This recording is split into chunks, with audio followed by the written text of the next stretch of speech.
Hi, welcome to the session. In this session, we are going to discuss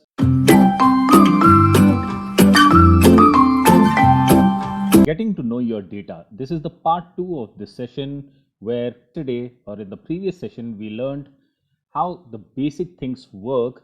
That is to say, we imported the data and then we tried to see or view the data, and then we tried to figure out the class structure and dimensions of the data. Then we found how to figure out the number of rows, the number of columns, and subsequently we learned how to find the names of the data. Today we are going to see things further. First and foremost, let us try to understand, navigate through our data using the location. Okay, so I'm just giving the name referencing a vector, or I would say referencing and subsetting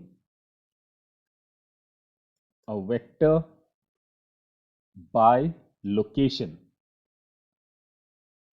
right? So first and foremost, let me create a vector. So I would say v1 is a vector, for instance, and let me create a vector by saying c, that is the combined function, and I'm creating a vector from, let us say, 11 through 49. Okay, I'm creating a vector which contains values starting from 11 through 49. So I've created a vector. Now you could see this vector is in my environment. If you wish to see that, just highlight this and run, and you could see these values 11 through 49. Right. Now I would subset my vector based on location. For instance, let us say I need to know the fifth element of my vector. Then how would I do that? So just take your vector and we seek the help of these square brackets. Fine. So I say within the vector the fifth element. So run this. The fifth element of my vector is 15. For instance, let us say I need some values like 5th through 10th, starting from 5 through 10. So let's see. So these are the values. Okay. Now I may also require values which are not close together, right? Which are not one after the other, or which are not consecutive elements. Then in such case, for instance, let us say I require a few elements such as the 6th. Okay, now you will again seek help of the C function. So I would say 6, I would say 9 or 8, the 12th one, the 14th, the 18th. Okay, so I would require these values. So run these. So these are the 6th, 8th, 12th, 14th and 18th elements. I can store them within a vector again. So let us say I'm creating a vector called v2, and all these elements would be stored in v2. Now if I run this, highlight v2 and run this, I would see these values again the same. Okay, 16, 18, 22. If you just, okay, so this is how things work. Moving ahead, now let us say I'm referencing and subsetting. So I'll be using the same data frame that we had created yesterday. So the same data frame of breast cancer, I suppose.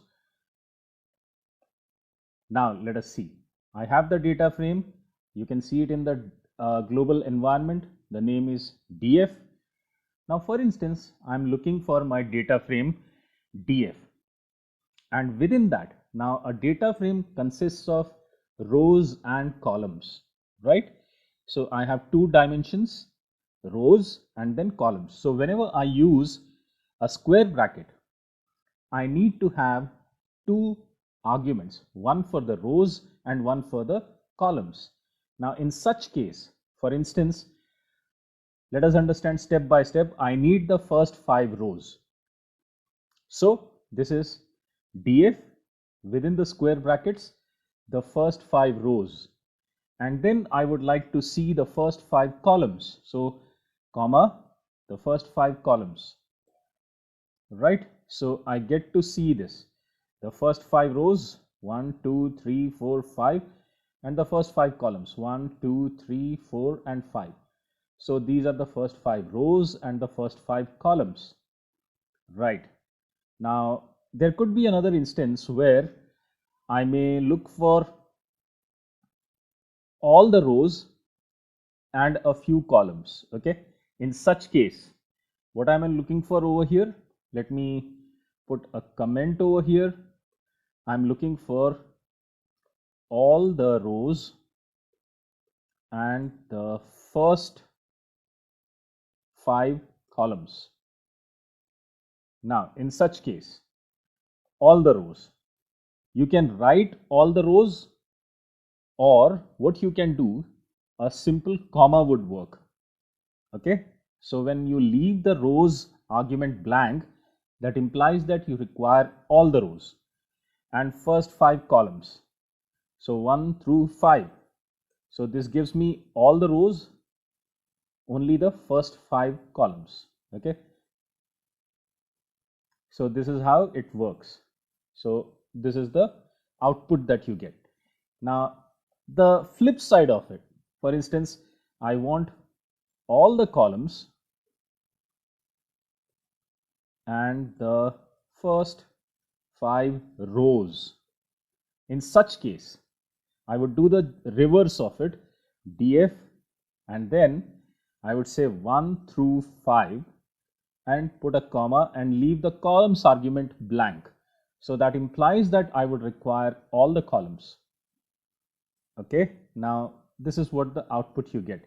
So the first 5 rows, but I get all the columns, right? Okay, now let me clean the console where I get the output so that I'll be in a better position to show you my work. Now moving ahead,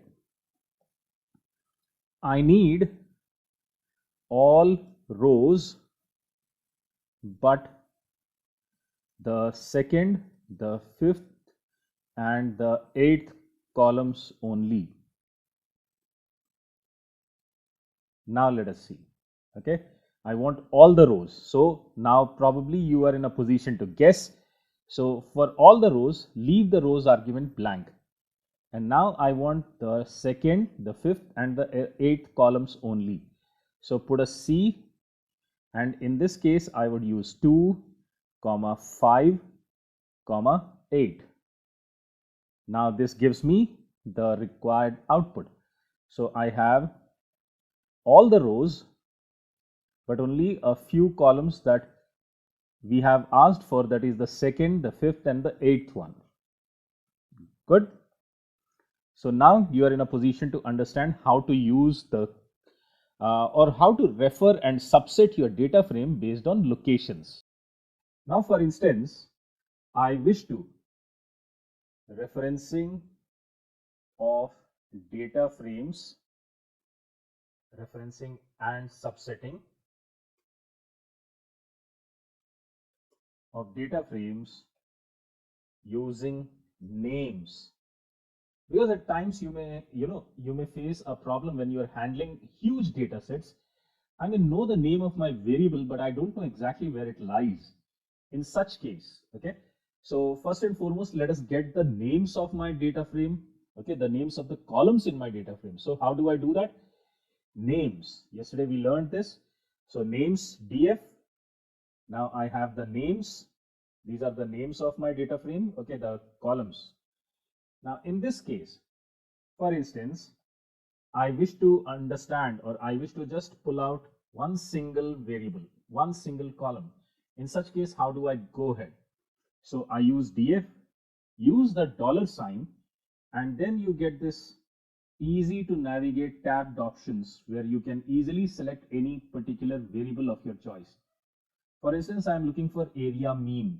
So select this using your cursor and run this, and this is what you get. You are in a position to just pull out one particular variable from your data frame. Okay, this is what I wanted to look for, the area mean. So this is the output I get. Now I can do the same thing, writing the code for that. df square brackets. Okay, I need, for instance, let us say the first 5 rows, comma, and I'm looking for just area mean. So just keep it in mind that this is case sensitive. So you need to use exactly the way your variables are labeled. So area underscore mean, this is how it's written. So run this, you get the first 5 values of your area mean.